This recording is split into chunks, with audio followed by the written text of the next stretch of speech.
Oh. No. Sorry. Next year. It's coming sooner than you think. Ooh. Next year is coming along, in case anybody's not paying attention. It is? It is almost here. We're almost in fourth quarter. That's like the big key. But people don't realize it. This is my favorite time of the year, I'm pretty sure. I wouldn't necessarily say that this is my favorite as compared to spring, but like spring and fall, the turn of the seasons, man. If I could live somewhere where I could have like lows of 50 something and highs of 70 something with the occasional spike to 80, I'd be a happy camper. Have you ever heard of Northern California? Nah, that's too far away. It's too far away. Not if you live there. And they're like the people that are living in the woods, like chopping down trees for I'm firewood talking like and stuff. San Jose, Palo Alto, like no, that no, area. that's San Francisco. Yeah, the area. Bay Area. That's the temperature in the Bay area. Area. That's the temperature. I don't want the temperature you want. The mountainous climate there. No. My friend lives there. It's nice. I have friends that live there too. I've never been, so I can't really. See? I can't really judge. I love the weather. All right, let's talk about the scary interest rates right now.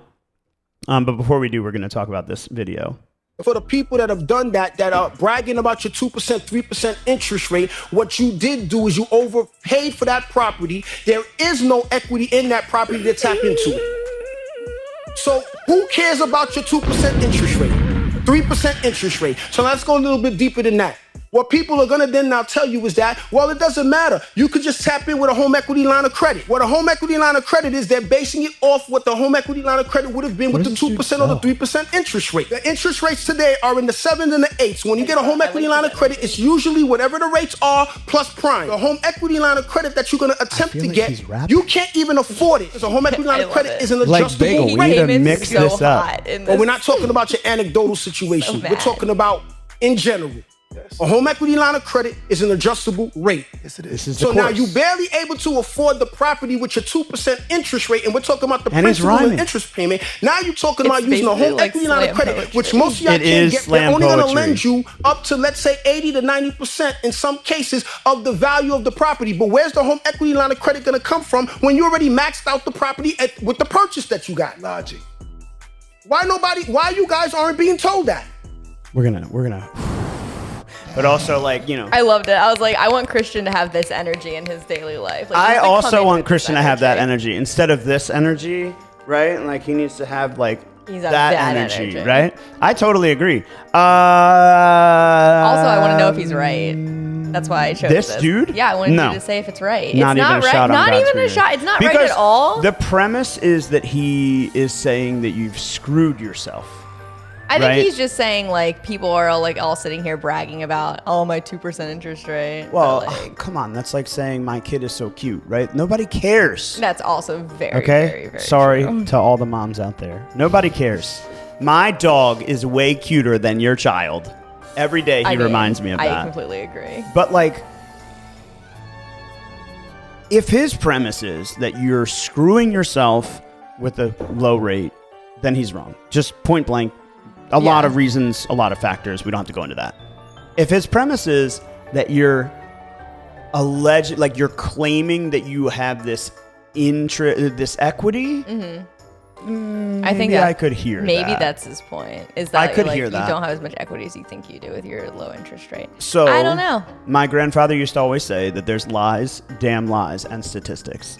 And so if you look at equity, it's a statistic. I don't care who you talk to. I don't care how they say it. I don't care if Dave Ramsey told you so. He could come right here on this podcast and we could talk about getting out of debt, right? But it doesn't make it equitable, right? Like, no one's banking on it because you said you have it, right? Sure. So just because the statistics might show that your market went up or your community went up or your next door neighbor sold for XYZ and your house is now worth more money, it doesn't say that your house is worth money. Right. Because the person that can give you the equity is the buyer.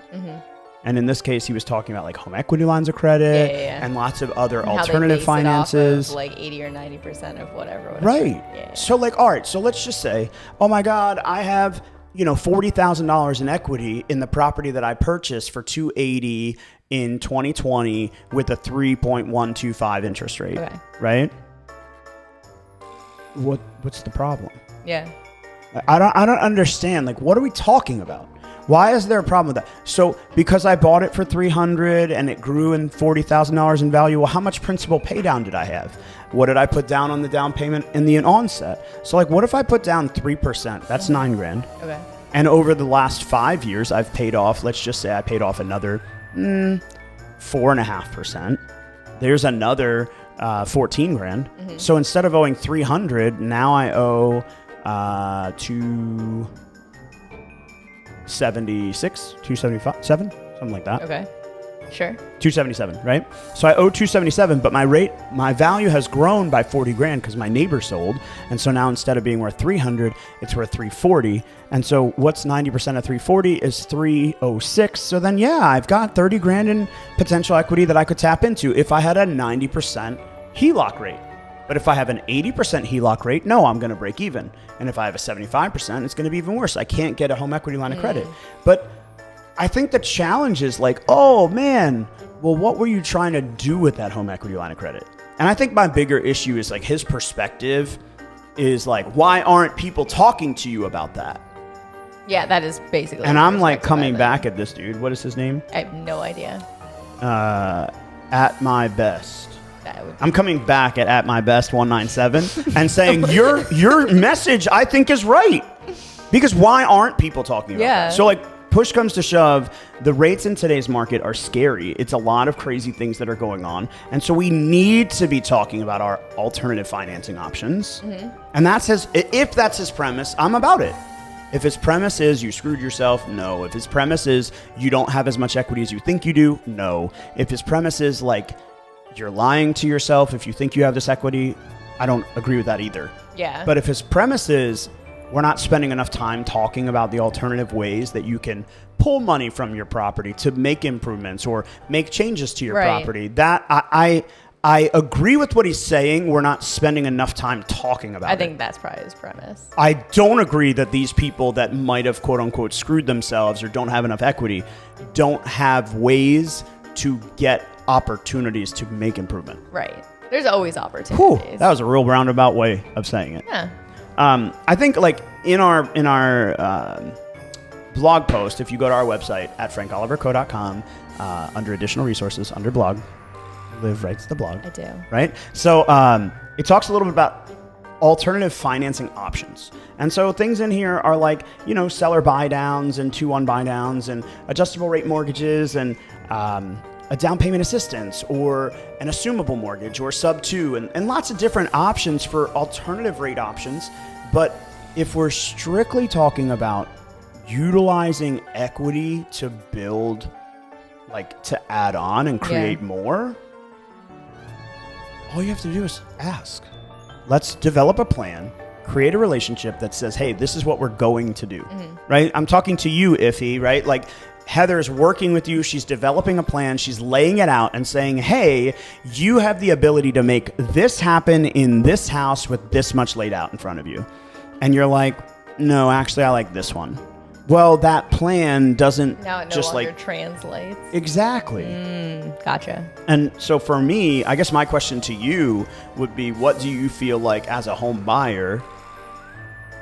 Like, how do you feel like his video is applicable? Or is it? The one that we just watched? Yeah. I think the reason I really chose it is because I wanted to know like if what he was saying had any truth. I always do that when I pick videos. Like especially if they're like extremely like, I want to say like heated or like inflammatory like that. Like they're making some wild accusations. I'm like, I want to know like if these wild accusations are right. So like these videos come along and I'm like, ooh, this is fun. Let's talk about it. And Christian's like, ew. Christian hates why are we talking about that? Honestly, that's another. I like pissing Christian off. Like, the most like annoying things I can think of. But I do think like in the end of the day, there's a lot of truth behind the curtain. Yeah. And I would argue to say that we have the same rhetoric far too often, saying you need to talk to your mortgage lender, you need to talk to your real estate agent, hire a professional that you trust. Like we say the same rhetoric all the time, but what I would hope is that if someone watches any one of our videos, this one included, that what they get away from it is you need to talk to a mortgage lender, you need to talk to a professional that they trust. And so I wonder what his other videos are. Yeah. Because maybe his rhetoric I'm not reading it right. Well, yeah, it's just one video of a sampling. But my friends do, like, they always, like, will send me any, like, TikToks about house hacking or any real estate things, and they're like, is this true? And I'm like, I don't know, I'd have to ask Mike, and then I put him on the podcast for you guys to tell me if it's true or Yeah, I mean, not. like, it's true, right? These things are real, but just because one person does it doesn't mean that it's meant it's for good everyone. for everybody. The fun but, like, one that's is, the like... thing. That's what all the TikToks are trying, like, that's what they're, like, trying to sell you is, like, Right. you could save $100,000. Like, why aren't you doing this? Like, this is how you hack the market. And that, I mean, that's what everyone wants to hear. Yeah, like someone's over here, like, drinking McCafe, and they're like, do you want to know how I came to own a McDonald's? Yeah, exactly. And you're like... Why, yes, I do, I would love to right? know, yeah. But what you don't know is that, you know, they did X, Y, and Z that predated that whole story. Exactly. We have a client right now that is house hacking. It's funny that we brought that up, right? He is it trying to Ethan? take advantage. No. Well, Ethan will in the long run, but Kenton is the one that made the offer on said address, though we're not under contract with him, so I can't tell you yet. But he is going through a personal situation where... divorce, family breakdown. They still own the house that they own together. Beautiful house. I mean, very well valued home. He's got hundreds of thousands of dollars of equity, and he's unfortunately thrown into a situation where he doesn't have access to that equity until he buys something else, moves out, and goes into settlement with his ex-wife now, right? So he says, well, I could move into an apartment, but I'd rather buy what I can afford. What can I afford? And the mortgage lender says to him, hey, look, Kenton, really, you can afford $150,000. Right. Now, if you don't know, $150,000 is not going to buy you a whole lot anywhere unless you follow that one guy on TikTok that does the thing in the one place that you don't live. And so, Yeah. like, it's really not applicable. Yeah, what could you possibly buy? Right. For $150,000? Anyway, but in Baltimore, there's opportunities for multifamily. And the reason that people don't buy them more commonly is because, well, being a landlord is tough, or the community is difficult, or I wouldn't want to live in that neighborhood, or whatever the reason their excuse might be. Well, for this particular guy, he's taking advantage of the current rate of the market, and he's saying, look, if I need to sell it when interest rates fall, well, everyone's going to pay more than I pay today. Or if I need to refinance it, interest rates fell, everyone's going to give me more money than I'm going to get today. Or if I move out, I'm going to be able to rent it, and it's going to be cash flow positive. So it's for his situation. That makes a lot of sense. But I can tell you, like, one of our other great clients, Josh Hitch, is also an investor, but Josh is a non-owner occupied investor. So Josh doesn't want any hand in that deal. Whether the good investment or bad investment, he doesn't want a hand in it. So it's not applicable to everyone. Yeah. And that's what I think at my best is trying to say, or at its best is trying to say, like, hey, it's not just a one size fits all. You can't just like rip off this thing and say, oh, you're going to be able to take a home equity line of credit. You're going to be able to, you know, rinse and repeat this product over and over and over again, because so many people try it and they get caught and they're like dead in the water. So for our client, Kenton, we had this conversation. Wait, rent, and get a better opportunity when he gets the money out of his home versus buy now and, you know, deal with being a landlord to a single unit apartment, and then when he moves out, he would then have a 2-unit property. And he was just like, look, why wouldn't I take advantage of that? It's not my favorite location, it's not my favorite interest rate, it's not my favorite outside influence, but it's the influence that I have right now. But yeah, if that's what his best option is, that's his best option. Yeah. And I think in the end of the day, it's kind of like paying attention to what you see, not what you hear. Yeah. So like if you're reading something and you're analyzing something and you're getting information from like our great presidential, you know, elect, which is kind of funny to say, right? Like whoever is the presidential elect, you're getting the information from these people that are like feeding you knowledge. Okay, fine. But if you're only talking to one person, like that one guy on TikTok or that one banker or that one mortgage lender, who is carrying you through this process? And I think that's the true answer of like what a real estate agent is supposed to do. Yeah. Real estate agent is supposed to be on your team, advising you to all the options that you have. I don't know. Whew. It's really the best advice. You just have to talk to a real estate person that you trust and a mortgage person that you trust. Well, I think that goes without saying. Yeah. I think the other piece of it is you need to find your angle. Yeah. Right? So like you guys are buying the house from your parents. Mm-hmm. Not everyone can do that. Yeah. Some people, one of our clients just went under contract. Congratulations. I haven't even called them yet. So like, whoo, congratulations to you guys, right? They just went under contract on a property where the marital couple is now getting divorced. Mm-hmm. They bought the property 12 or 15 months ago, and it was bought off market, and it was very confusing, like what happened. And we come to learn that it was the parents that sold the property to the marital couple. We didn't know that, but that's a situation that like not everyone would be able to take advantage of. Yeah. So we have clients that are taking loans out from their parents to pay for the property, and they're paying their parents back, and they're getting a better interest rate than the current state of the market. Obviously. So it's like, you know, are you going to take advantage of an ARM? Are you going to take advantage of, you know, what you have? I mean, you guys could probably afford a totally different house. Better, worse, doesn't matter to me. Yeah. But you're choosing to work with what you have. Yeah. Yeah, no. You got to take advantage of situations that you're in. I mean, here's a question for you. What do you feel like you're missing, right? Like if you could do it differently, if you could have one magical pill to maybe buy your parents' house, maybe, you know, get a mortgage, maybe not. Yeah. What would you say, oh, this is what I wish I could do? Like in buying a house? Yeah. What do I wish? I guess in buying my parents' house, I know that I'm buying a house that I have to completely renovate, and that I've already started renovating, and it sucks and I hate it. So I guess if I had to do it again, maybe I wouldn't do it, and I would just buy a house that I didn't have to do this to. And that is what I think people need to hear. Because it's hard. It is hard. It is so literally hard. awful. You have to live in like one room, and you're just like, I hate this. Guys, if you don't know this about me, my first property, we like legit got renovated. It was awful. This is not like a you should do this thing. It is cool when it's done. But I remember coming home and I had a plastic sheet. Oh God, the plastic sheet hung across my whole house. And it was like thick because I didn't want it to break and whatever. Of course, because we were doing so much work, it like something fell and like cut it in a vertical line. And so there was this little vertical slit in the plastic sheet that I didn't even know existed.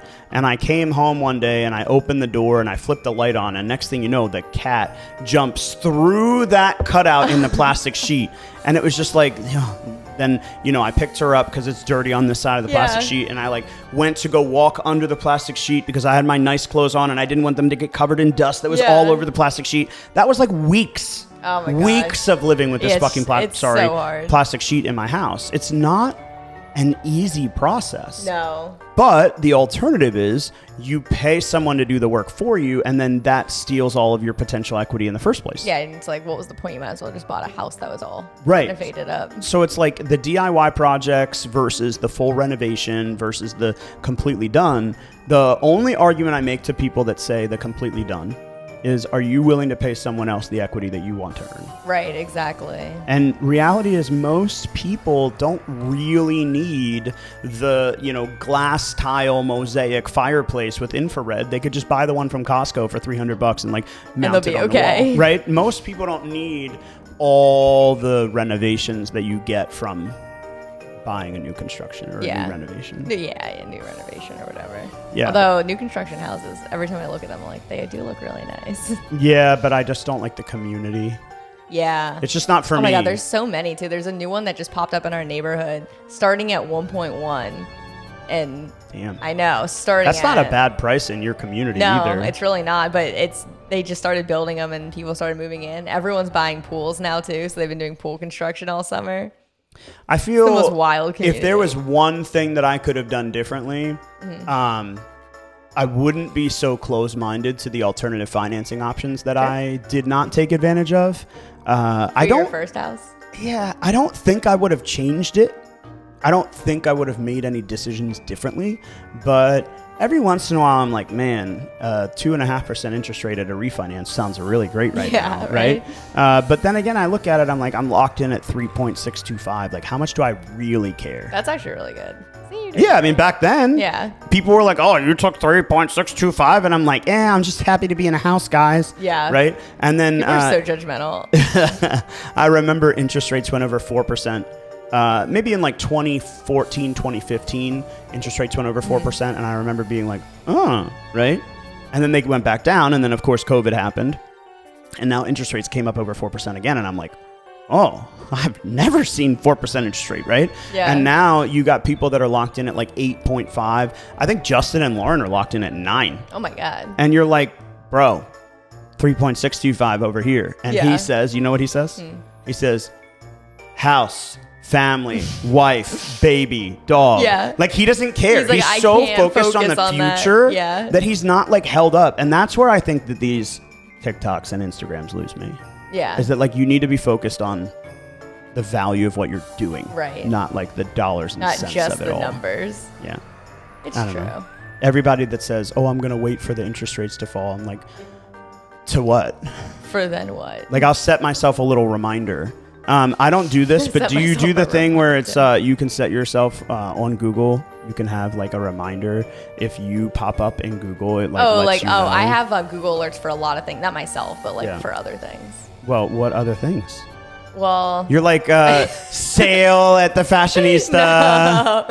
no, much more embarrassing things like when bands are going on tours. And I don't think that's embarrassing. I think that's the intention. Announced, yeah. I think that's the intention. That is the intention. I feel like Christian has that set up in his Christian brain. 100% has it set up. He doesn't have it set up. Christian's also my Google alert. He tells me when concerts are happening. Christian comes over to your desk. He does one of these things. He's like, "Hey," and you're like, "What?"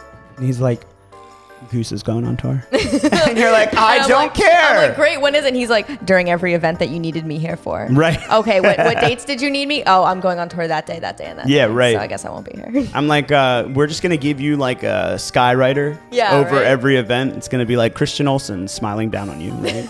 They're like, did he die? Right? Actually, he's in the mosh pit right this second. They don't call it the mosh pit at an event like that. They call it the floor. Yeah, the floor. Right, yeah. I've never been down there, so I don't know anything about it.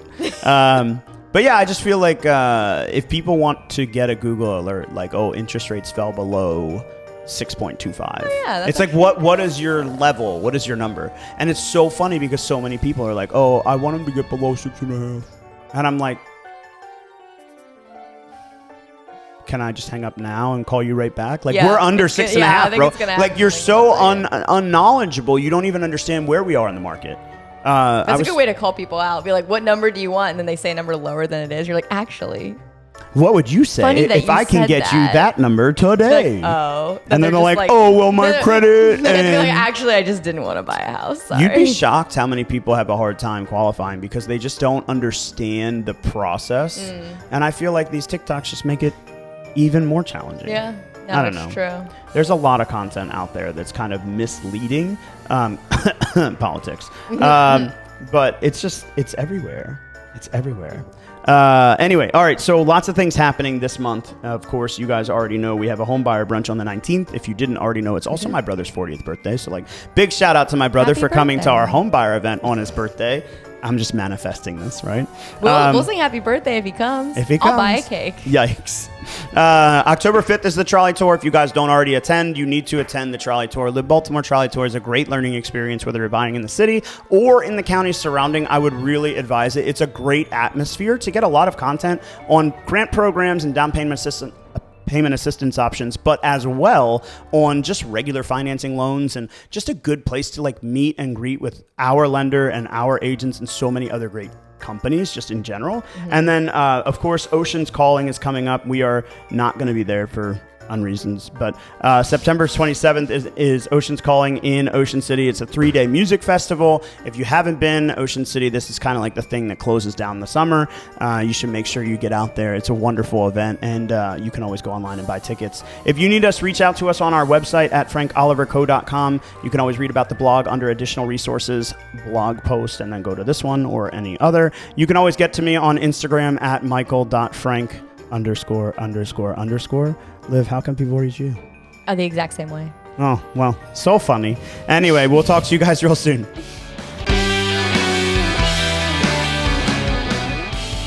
What's up, guys? Thanks for watching. For more information on the housing market, Real Estate 101, how you can leverage your position in today's market, and so much more, click on the link below. If you like this video or have a burning real estate question you'd like us to answer, leave us a comment and let us know. Don't forget to like and subscribe so you never miss an episode, and we'll see you again real soon.